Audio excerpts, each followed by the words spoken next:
Today's episode may not be suitable for children under 12. Parental discretion is advised.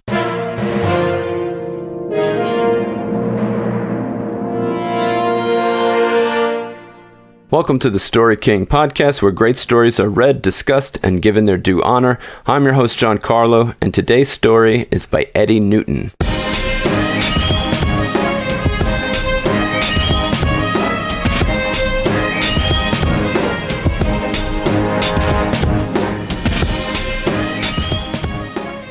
This story is by a contemporary author. This is not a public domain story. Eddie Newton has had several short stories published and has won the Robert L. Fish Memorial Award for Best First Mystery Short Story. He has a political thriller available on Amazon called American Her Story, and his forthcoming novel, Horror Frost, is being published this winter and will also be available both digitally and in print on Amazon.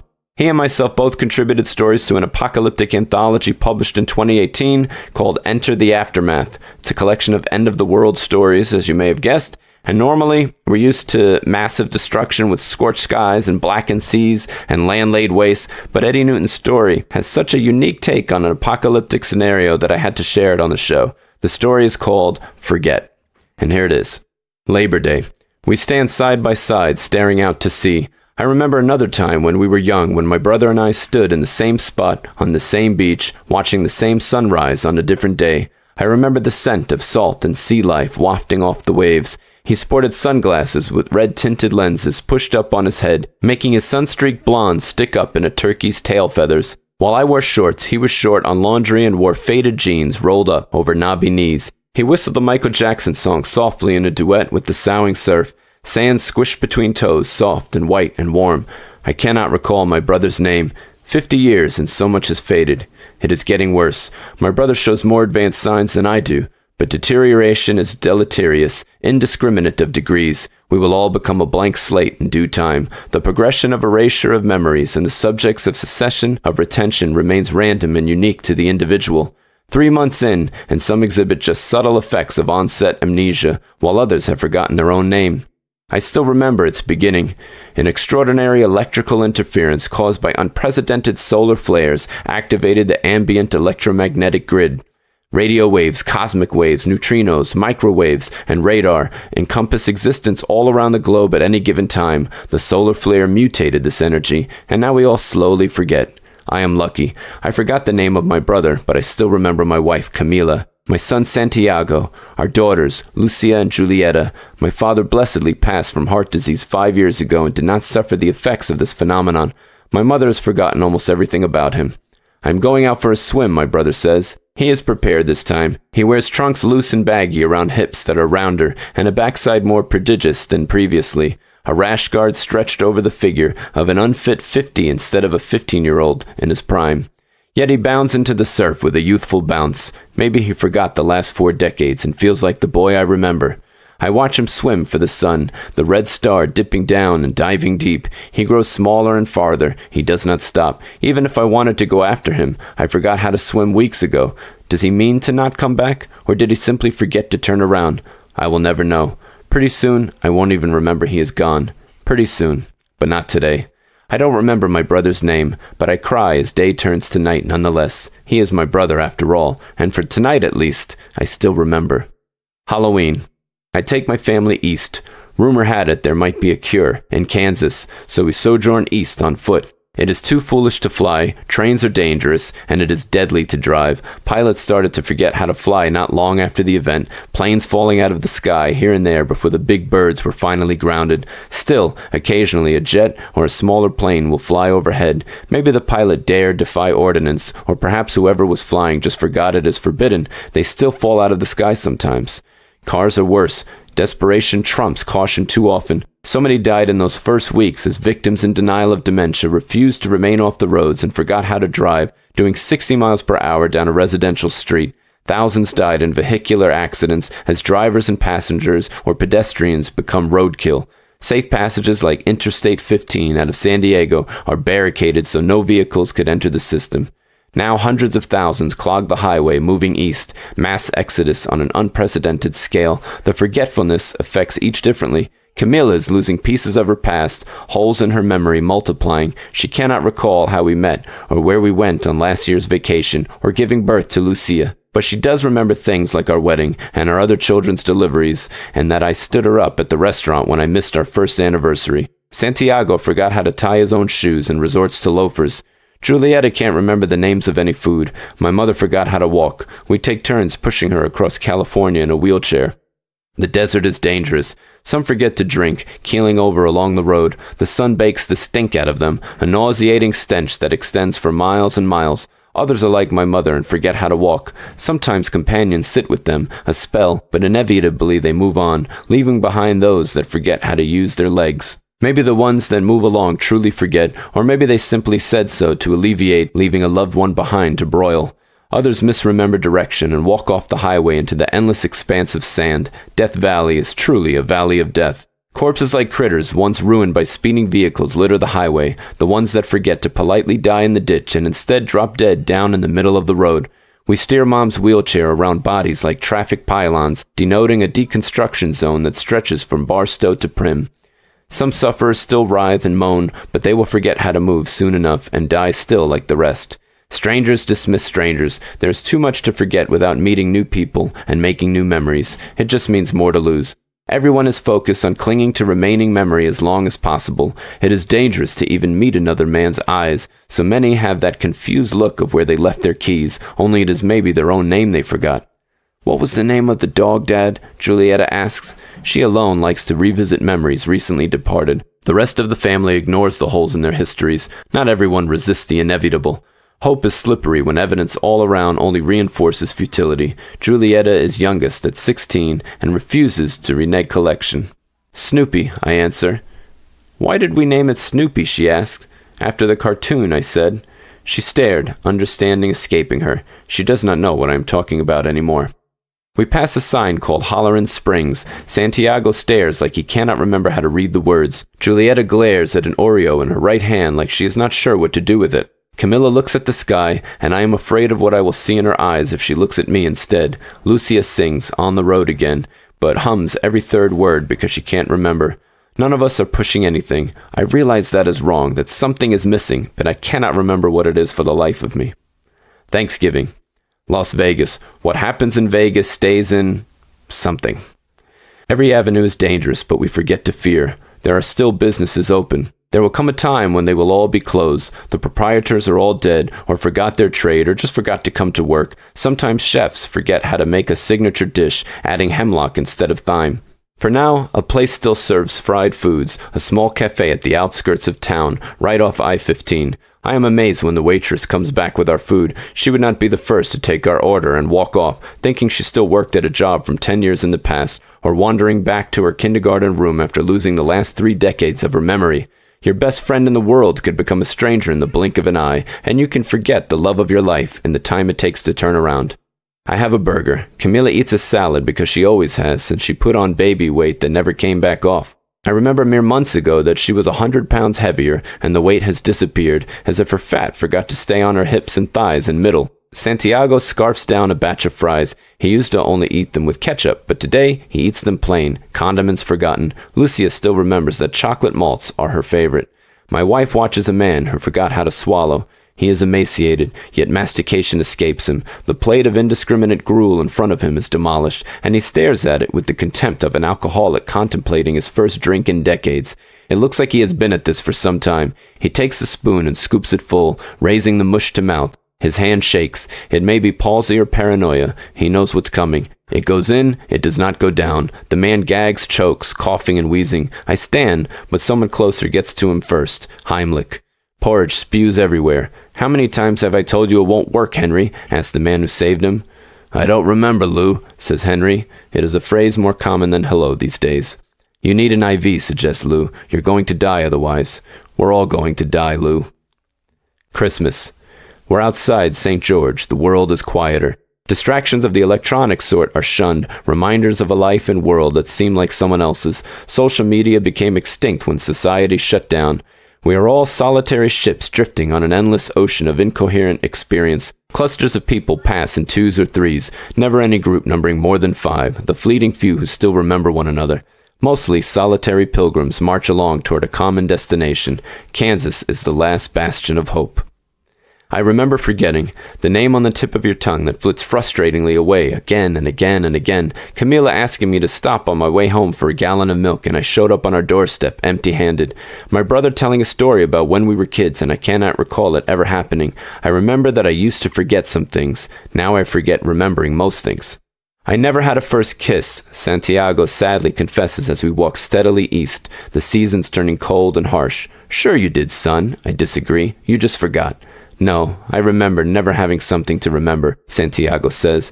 I might not remember my middle name, but I know I never kissed a girl, and now it's too late. It's never too late, Santiago, I promise. There is always hope. I don't even care to bother, Dad, Santiago declares. I would just forget it soon enough anyway. Some things are hard to forget, son. But everything is forgotten eventually. Remember Julieta? I do not. He nods. Santiago understands. I remember when he was 3 and it's lost, forgotten. You cannot forget that, what you never knew in the first place, I say. Does the importance of an event only remain important if it is remembered? I ask the question to myself as much as my son. What would I have avoided if I knew they would never be remembered? Nothing. All of the events occurred because otherwise existence would be wasted. I may forget everything else, but I will never forget that it was all worth it. Camilla stares into the morning sun as if trying to remember what it is called. Lucia recites the Lord's Prayer over and over, lest she loses the words and misses the meaning. This is my family, just the 3 of us. I hope I never forget either one of them. New Year's. It is night when someone can't recall how to do it right and does it wrong. The sound is like thunder off in the north. For a moment, I worry that the sun rises in the north, but it is only midnight and this is not dawn. Someone detonated nuclear weapons on American soil. Someone did not know what they were doing. The media reports it as an accident. What scant news outlets remain, broadcast solely on old AM radio frequencies. The internet ended weeks ago. Not enough minds remain to know enough to keep it active. Pretty blonde women and handsome mature men, known for being telegenic newscasters, now trip and stutter on the airwaves on radios from coast to coast, forgetting every 4th word. Facts still filter out, and it seems that human error is the culprit in killing some 500,000 people in a split second. They were the lucky ones, Camilla quips, as we listen to the details coming over a portable transistor radio Lucia found by the side of the road 100 miles back. Whoever had it probably forgot how to change the batteries. Dead men harbor no hopes, I say. Neither do most of the live ones, Camilla replies. At least it was quick and painless. They didn't have time to forget to be happy, for a merciful end, Lucia adds. Most of them probably didn't even remember to be scared, Camilla agrees. There is still hope. We have a chance, I say. Kansas is getting closer. Your optimism is irritating, Eduardo, Camilla sneers. I might have found it endearing at one point, but blessedly such moments have fallen to the effects of this global amnesia. I do not want to remember your sappy treacle in the face of human extinction. Before morning, the last lights of human habitation that once peppered along the highway wink away, electricity finally erased like Remember When and Once Upon a Time. Stark darkness is offset only by the scattered white of the starlit sky and the persistent glow along the northern horizon. The grid failed, according to the radio reporter, either by effect of the nuclear explosion or a culmination of system failures accelerating over the course of recent weeks. The people that could fix it either forgot how, or forgot where, forgot to drink and died of dehydration, or are deceased in other myriad of ways. I refuse to forget my family. I do not know if I ever had a brother or sister. I cannot recall the face of my mother or father, but Camilla and Lucia are my everything. I wear a heavy parka against the January cold and keep a Polaroid picture of them pinned on the inside breast. I remember how to use the contraption when I found it yesterday, but already discarded it this morning when I forgot what button to push and which way to point it. With a black marker, I printed their names at the bottom. I will never forget my wife and daughter. Valentine's Day. Lucia stares at a bottle of Coke. She cannot remember how to open it. I reach over and twist the cap. Thanks, Dad, she says. I know there's usually a response to a thank you, but I forget what people say. I watch a woman with her baby. I hope she makes it all the way to Kansas. I have witnessed adults walk away from infants, abandoning them to perfect strangers. I remember Lucia, although she is hardly a baby. I can never forget my own daughter. Some do. It is inherent in human nature to care for the little ones, so strangers by the thousands have assumed temporary adoption of these abandoned infants. When one forgets, another assumes responsibility. It gives me hope. Hope that a large enough number of people will remember enough to get the rest to safety. The woman with the baby does not forget. Not today. Not right now. She scoops up the fretting infant and moves east. Onward. Kansas, Kansas, Kansas. I still have the Polaroid in my parka. I feel fortunate that I have not needed it yet. So far, I have forgotten Spanish, my encyclopedic knowledge of professional wrestling, my own birthday, and the entire year of my life when I battled and survived prostate cancer. Camilla tells me the things I forgot. I tell her the things she forgets, until she forgets me. It happens just before sunset on Valentine's Day. She looks at me with love in her eyes as I give her a box of chocolates I looted from an abandoned convenience store 3 weeks ago. She pulls the ribbon, removes the cover, and seems smitten by the smatter of chocolate morsels. When she looks up again, I am a stranger. "What have you done with Rocco?" she snaps, voice higher, accent thicker. "Rocco?" I ask. "Is it something I forgot?" "My boyfriend, jerk. He wouldn't like you giving me candy." Rocco Ramon. Camilla dated him in high school before she met me. She was 16 when they broke up. The last 35 years just erased from the mind of my wife. "You forgot, Camilla. It's me, Eduardo," I say, knowing it is pointless. She is gone. "Mom?" Lucia tries. Camilla glares at her daughter, who looks older than Camilla remembers being herself. "Is that some kind of joke, chica?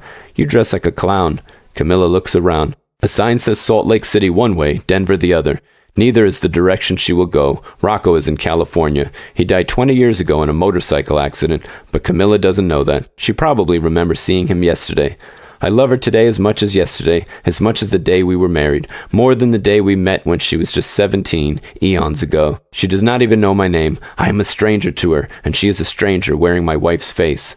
"Please," Lucia begs. "Rocco needs me," Camilla says, in a pout perfected by teenage narcissism. She turns and starts west. We cannot stop her. Many have tried, as loved ones forget their present or their everything and wander off in a different direction. The only hope lies to the east, only Kansas. We cannot afford to follow her, and even if the two of us can force her for a while, it is impossible to keep her moving against her will. Once lost, it is never re-remembered. The effect is permanent. Camilla is lost. For the first time in a long time, I realize what I have lost. I cry. A lot. Camilla lost as much as I did, yet she seemed perfectly at peace with leaving our 35 years unceremoniously rejected in the middle of Interstate 70. Maybe it would have been better if I had forgotten her, too. What did someone say once? "'Tis better to have loved and lost than never to have loved at all."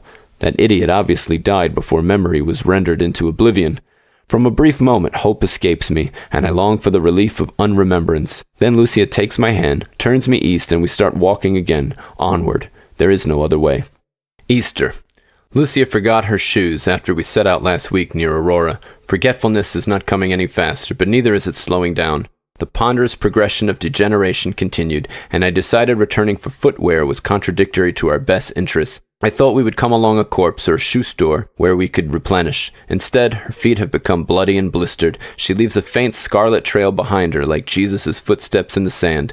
We stop for lunch, and the spring breeze is a bittersweet accompaniment to our meal. Last year for Easter, we were together. Camilla made mountains of mashed potatoes, several servings of lemon green beans, a turkey big enough to feed 5, and cupcake desserts in the shapes of little bodies of water, each named after one of the Great Lakes. Camilla ate Superior, I ate Lake Michigan, and Lucia swallowed Ontario in one big bite. What about Huron and Erie? What had I forgotten? Zombies, she says, more accusing than observation. The grazing herd that Lucia dubbed zombies numbers in the thousands along Interstate 70. Worldwide, millions must certainly be so afflicted. These are the ones that forgot their own humanity. They do not remember being a person. Memory of life, speech, purpose, promise, all erased. They felt no physical effects of forgetfulness, just the mental erasure that left those affected less cognitive than an incurious cat or a purposeless gnat. Lucia has expressed often after Camilla left us that she will not devolve into the obtuse automatons lurching directionless along the freeway. These are the dredges of humanity, the ones that have forgotten how to even think. More and more each passing day join the ranks of mindless meanderers, harmless, pointless. The herd of zombies shuffles aimlessly, waiting to die from thirst or starvation. The picture stays in my parka. I look at Camilla every day. She is forever frozen in that moment, yet I know she is no longer that woman. But people are never as we remember them anyway, always something other than recollected. We shape what had been to fit with what is now. Excuses, editing, revisions, something other than what really was. The only truth is in the moment, right now. I believe in my darkest minute that this global amnesia is a blessing rather than a curse. I am going to pee before we go again, Lucia informs, limping off to make latrine off in the woods. I watch where she enters the copse of evergreens in case she forgets to come back or loses which way is which. Kansas is getting closer. It is the singular thought that moves me forward. The zombies stumble directionless in ditches and along asphalt, but the people that still remember move purposefully east, just a few weeks away.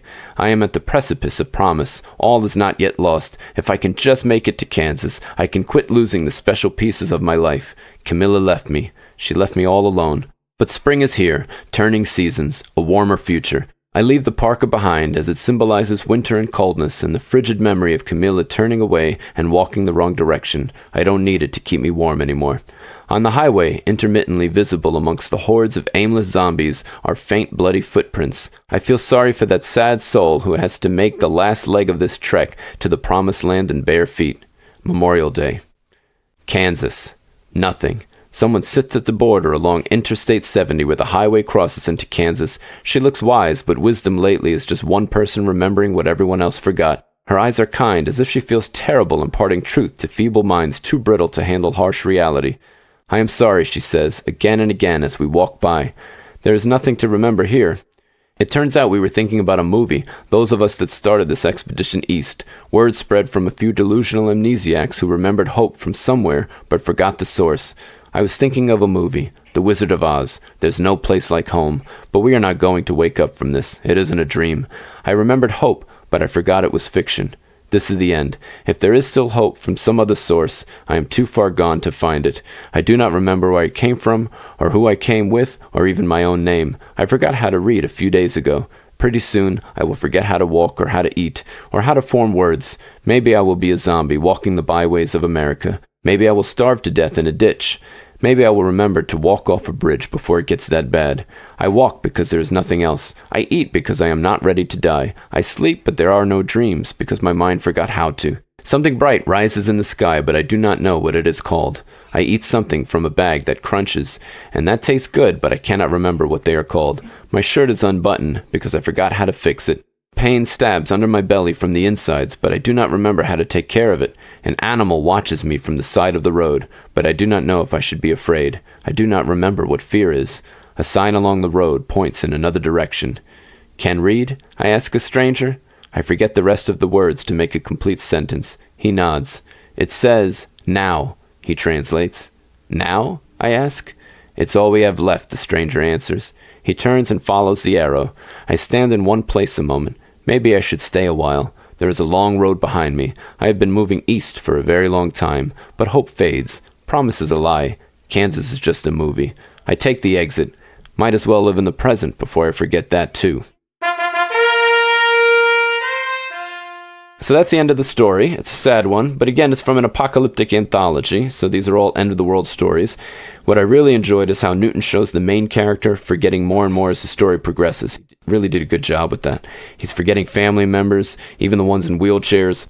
A global amnesia has taken place. That basic premise I find so unique in the apocalyptic genre. Besides being catastrophic, the story really explores memory and its place in our lives and how it shapes our identities. Again, that's from Enter the Aftermath by Tanstaffel Press, available on Amazon. I'll put the link in the show notes. And Eddie Newton's new book, Horror Frost, is being published this winter. That will be available digitally and in print on Amazon. You can follow Eddie Newton on Facebook for updates at www.facebook.com/The Wider World.